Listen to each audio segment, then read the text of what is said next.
Terima kasih Bapa di surga. Kami mau mendengar kebenaran firman-Mu pagi hari yang indah ini Tuhan. Kau sudah mengumpulkan kami, Engkau memberikan kepada kami pikiran hati yang mengerti akan kebenaran firman, telinga rohani untuk mendengar, mata rohani untuk melihat, supaya apa yang Tuhan lihat kami dapat melihat, apa yang Tuhan Yesus mengerti kami dapat mengerti, seturut dengan maunya Tuhan. Terima kasih beracara pagi hari ini Roh Kudus, di dalam nama Tuhan Yesus kami berdoa mengucap syukur. Amin. Nah, sebelum kita mendengar firman Tuhan, dunia sekarang mengalami lockdown atau darurat ataupun perintah berkurung. Seluruh dunia ya mengalami lockdown. Serikat-serikat, kedai-kedai semua ditutup. Bahkan bukan serikat-serikat dan dunia sedang mengalami lockdown, tetapi tempat ibadah juga ditutup, lockdown. Ya, gereja-gereja ditutup. Ya, di mana-mana ditutup, mengalami lockdown. Sehingga umat Tuhan tidak dapat beribadah bersama-sama karena krisis pekerjaan daripada coronavirus yang melanda seluruh dunia. Dan sebenarnya itu ya, di hadapan Tuhan Yesus penyakit itu tidak ada karena sudah dikalahkan oleh Tuhan Yesus sebenarnya. Ya, tapi karena bukan semua manusia percaya tentang Tuhan Yesus, bukan semua manusia bertobat, maka terjadilah demikian. Tetapi bagi orang Kristen, walaupun gereja tempat berkumpul beribadah itu lockdown, Alkitab mencatat walaupun gereja itu disebut rumah doa bagi segala bangsa, tetapi rumah Tuhan yang sebenarnya tidak pernah lockdown. Mari kita baca ayat firman Tuhan dalam Yesaya. Yesaya pasal 56.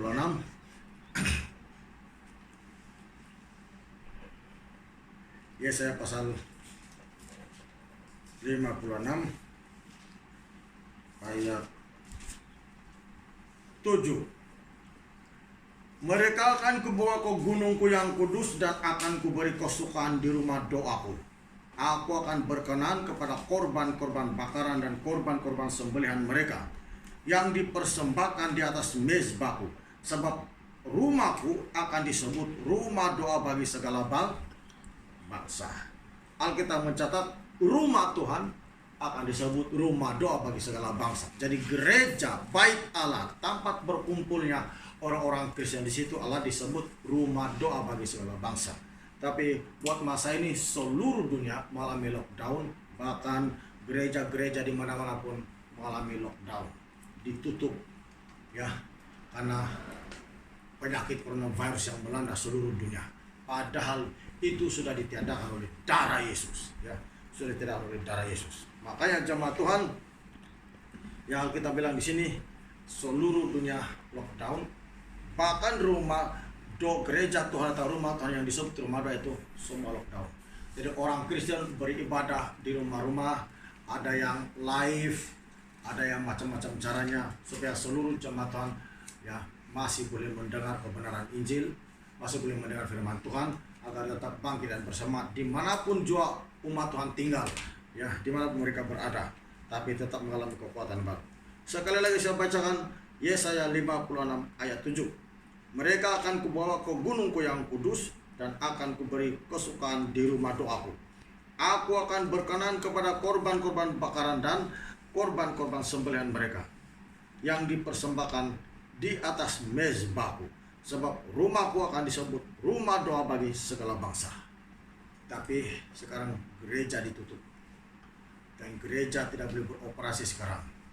Ya, Yesus bilang bait Allah atau gereja itu adalah rumah doa, tidak boleh dijadikan sarang penyamun. Mari kita buka dalam Matius pasal yang ke 21 ya. Matius pasal 21 ayat yang ke 12 sampai ayat yang ke-13. Ayat yang 12 sampai ayat 13. Lalu Yesus masuk ke bait Allah dan mengusir semua orang yang berjual beli di halaman bait Allah. Ia membalikkan meja-meja penukar uang dan bangku-bangku pedagang merpati, dan berkata kepada mereka, ada tertulis, rumahku akan disebut rumah doa, tetapi kamu menjadikannya sarang penyamun. Jelas sekali bahwa gereja itu tempatnya orang-orang percaya berkumpul untuk berdoa kepada Tuhan. Bukan berdoa saja, tempat orang-orang percaya berkumpul untuk memuji, memuliakan nama Tuhan kita, Yesus Kristus. Ya, tetapi orang Kristen yang mengetahui kebenaran firman Tuhan tidak perlu khawatir atau ragu soal itu, sebab rumah Tuhan yang sebenarnya adalah tubuh kita. Maka di mana orang-orang percaya tinggal, Yesus tetap ada di dalam setiap kehidupan orang-orang percaya. Tubuh kita adalah rumah Tuhan, rumah Roh Kudus, bait Roh Kudus, bait Tuhan Yesus. Jadi di mana kita tinggal, Yesus ada di dalam hati kita. Bukan saja kita berkumpul dalam gereja untuk bersama dengan saudara-saudara beribadah, tapi di rumah satu keluarga sebenarnya kita tidak perlu meragukan keadaan sekeliling, sebab Yesus ada di dalam hati kita masing-masing. Ini yang perlu kita jaga dan ketahui, bahwa di mana kita berada ada Yesus dalam hidup kita. Kita lihat dalam 1 Korintus 3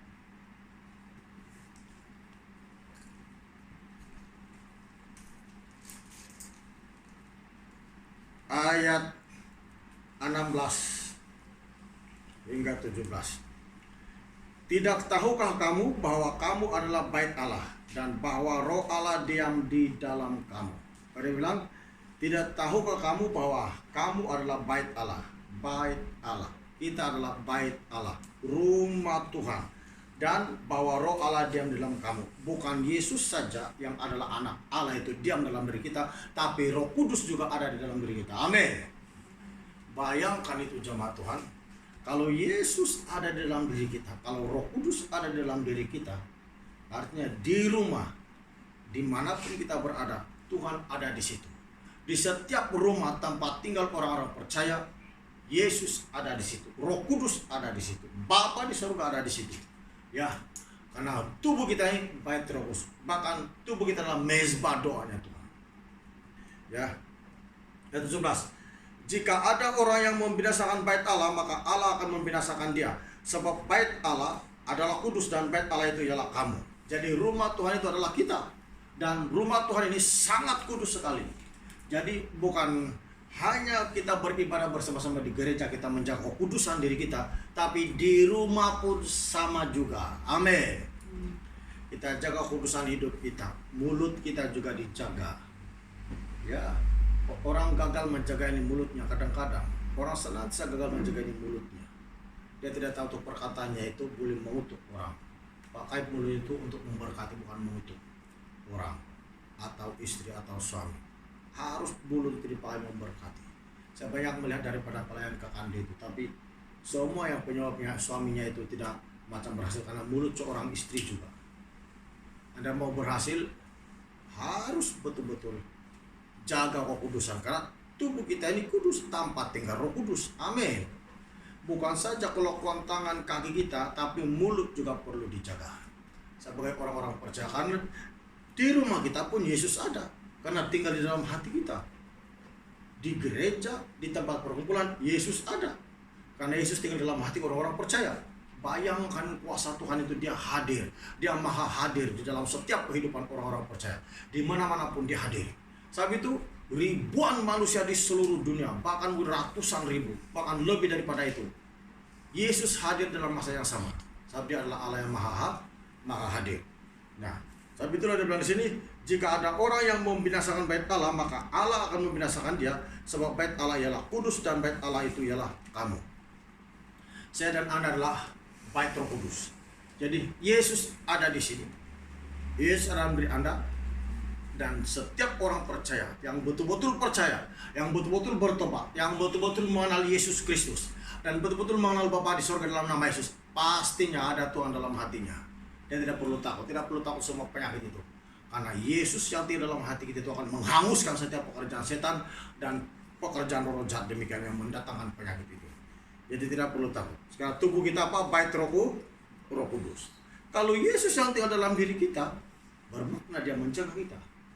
Dia bekerja, dia memimpin kita, dia mengurapi kita. 1 Korintus 6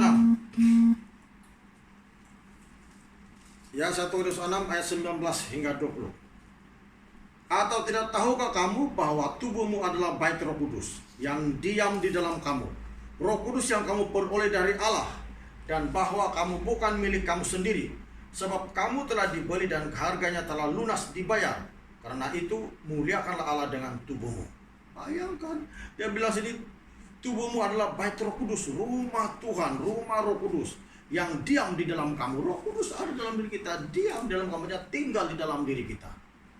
Ya, yang tinggal di dalam diri kita. Dia tinggal dalam diri kita, bekerja, mengurapi. Nah, selagi hidup kita kudus, Roh Kudus tetap ada dalam diri kita. Ya, Roh Kudus tetap ada dalam diri kita. Roh Kudus yang kamu peroleh daripada Allah itu dari Bapa sendiri, dari Allah Bapa sendiri. Dan bahwa kamu bukan milik kamu sendiri. Sebab kenapa? Kamu telah dibeli dan harganya telah lunas dibayar. Karena itu muliakanlah Allah dengan tubuhmu. Jadi kita bukan milik kita sendiri. Kita telah ditebus oleh Yesus dan harganya telah lunas dibayar. Bayangkan kalau kita milik Yesus, kita pasti dijaga oleh Tuhan. Semua serangan-serangan coronavirus yang ditakuti seluruh dunia itu tidak akan mengena kepada orang-orang percaya yang betul-betul lahir baru. Maksud saya lahir baru bukan saja dibaptis keluar dari air, bukan. Ya, memang itu ciri-ciri baptisan untuk membuktikan Anda lahir baru. Tetapi kebanyakannya sudah dibaptis oleh air, belum tentu orang terus mengalami kelahiran kembali atau terus mengalami kelahiran baru kalau tidak hidupnya itu ditaklukkan kepada pembacaan Alkitab dan doa setiap pagi. Sebab itulah orang Kristen harus mengalami kelahiran kembali. Maksudnya Roh Kudus ada di dalam hatinya. Bila ada Roh Allah dalam hatinya, itulah yang akan menghancurkan kuasa penyakit. Karena kuasa Roh Kudus lebih dahsyat daripada siapapun. Amin. Jadi tidak perlu takut. Orang Kristen tidak perlu takut. Ada pembelanya, ya, ada penolongnya. 2 Timotius 1 ayat 14. 2 Timotius 1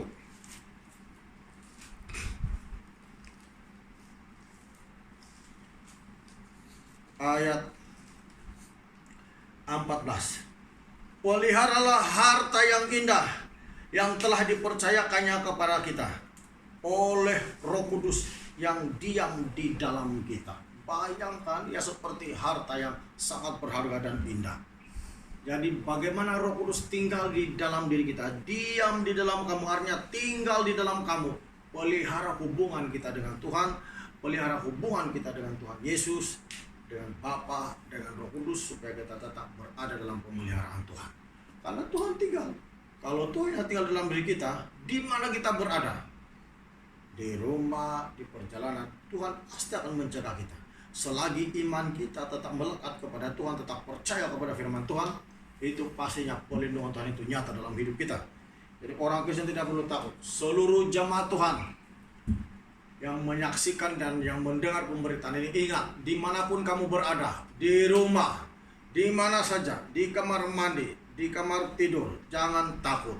Karena Roh Kudus ada di dalam kehidupan Anda, tinggal dalam hidup Anda. Yesus hidup dalam diri Anda, tinggal menjaga dan memelihara.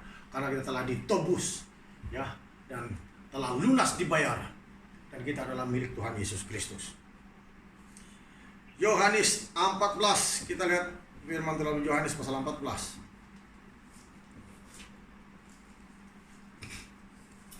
Yohanes 14 ayat 16 hingga 17. Aku akan minta kepada Bapa, dan Ia akan memberikan kepadamu seorang penolong yang lain, supaya Ia menyertai kamu selama-lamanya. Roh Kudus itu bukan saja Dia tinggal di dalam diri kita, tapi Alkitab bilang Dia adalah penolong bagi kita, memberi kekuatan kepada kita dalam masa sekarang menghadapi cabaran-cabaran yang getir ini. Karena berbagai, ya, penyakit yang datang dalam dunia. Tapi Roh Kudus ada dalam diri kita, dan Alkitab bilang Dia menyertai kamu, artinya Dia menyertai kita selagi kita hidup. Roh Kudus tidak berhenti menyertai kita. Matius pasal 28 ayat 20 bilang, Yesus bilang, ketahuilah aku menyertai kamu senantiasa sampai kepada akhir zaman. Bermakna setiap orang yang betul-betul percaya kepada Tuhan Yesus, betul-betul lahir baru, tidak berbuat dosa, hidup dalam kekudusan, Yesus menyertainya dimanapun dia berada. Ada penyakit-penyakit datang, ada setan datang, Yesus halau dia. Sebab Yesus kan menyertainya. Apa yang dijamah oleh tangannya berhasil. Apa yang dijamah oleh tangannya berhasil, karena tangannya diberkati oleh Tuhan, karena Yesus menyertai hidupnya. Kecuali kalau kita lari dari Tuhan. Selagi Yesus jadi sandaran kita, jadi sumber kehidupan kita, kekuatan, sumber kepercayaan kita. Dan dialah bagi orang percaya selama-lamanya. Selagi itulah penyertaan Tuhan tidak lari dalam hidup kita.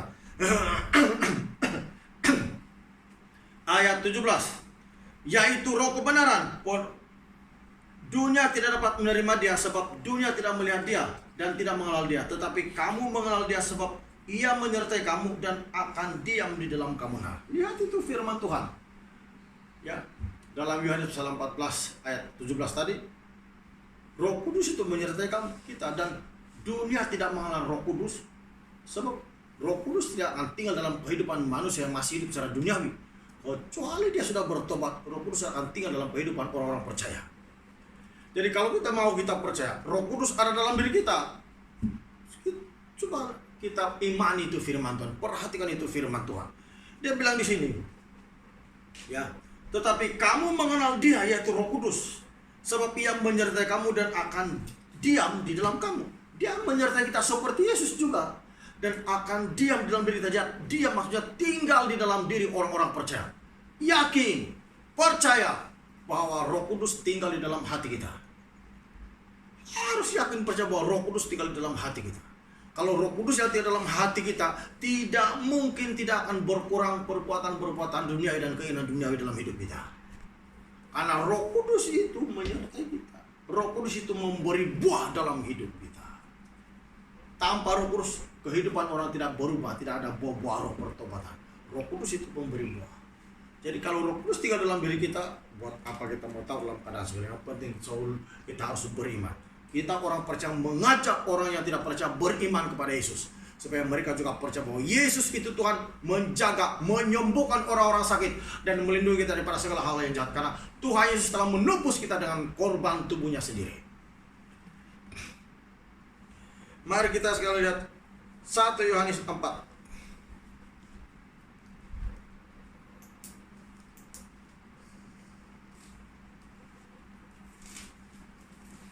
1 Yohanes 4 ayat 4. Kamu berasal dari Allah, anak-anakku. Kita ini berasal dari Bapa di surga.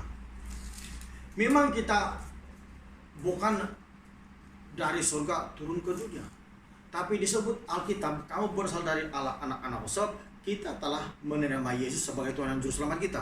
Maka dalam Yohanes 1 bilang, Injil Yohanes pasal pertama bilang, ayat 12, setiap orang yang percaya kepada yang menerimanya diberinya kuasa supaya menjadi anak-anak Allah. Jadi itu merupakan satu anugerah Allah kepada kita, sehingga kita disebut anak-anak Allah. Jadi itu membuktikan bahwa kita ini anak-anak Allah. Sebab itu disebut di sini, kamu berasal dari Allah, anak-anakku. Jadi kita berasal dari Tuhan karena pertobatan, karena iman kita kepada Yesus, terhadap firman Tuhan yang kita percaya, yang mengubah hidup kita, yang juga menjadi pelita dalam hidup kita dimanapun kita berada. Maka itu yang membuatkan kita menjadi anak-anak Tuhan, menjadi terang.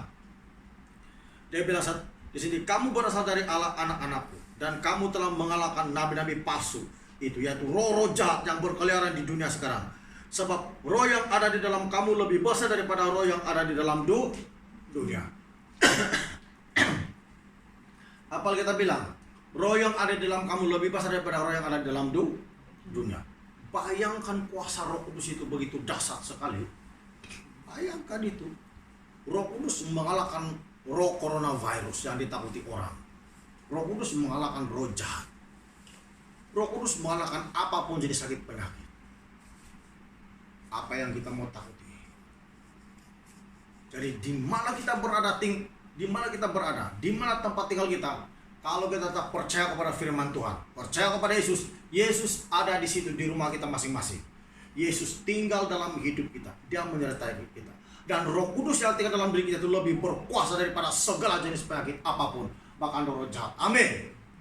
Roh Goliat, ya, tembok Yeriko, semua itu pekerjaan roh jahat, semuanya hancur dalam nama Yesus Kristus. Ya, bayangkan kuasa Tuhan itu. Itulah saya katakan tadi, Tuhan menyertai orang-orang percaya dimanapun dia berada. Tuhan menyertai orang-orang percaya dimanapun dia berada. Sebab itulah gereja tertutup, tapi rumah Tuhan yang sebenarnya itu diri kita tidak tertutup. Karena Roh Kudus tinggal dalam diri kita. Di mana kita berada, Yesus ada di situ. Di mana kita berada, Yesus ada di situ. Yesus ada dalam hidup kita, Dia tinggal dalam hidup kita. Dialah yang mengubah hidup kita. Roh Kudus mengubah hidup kita.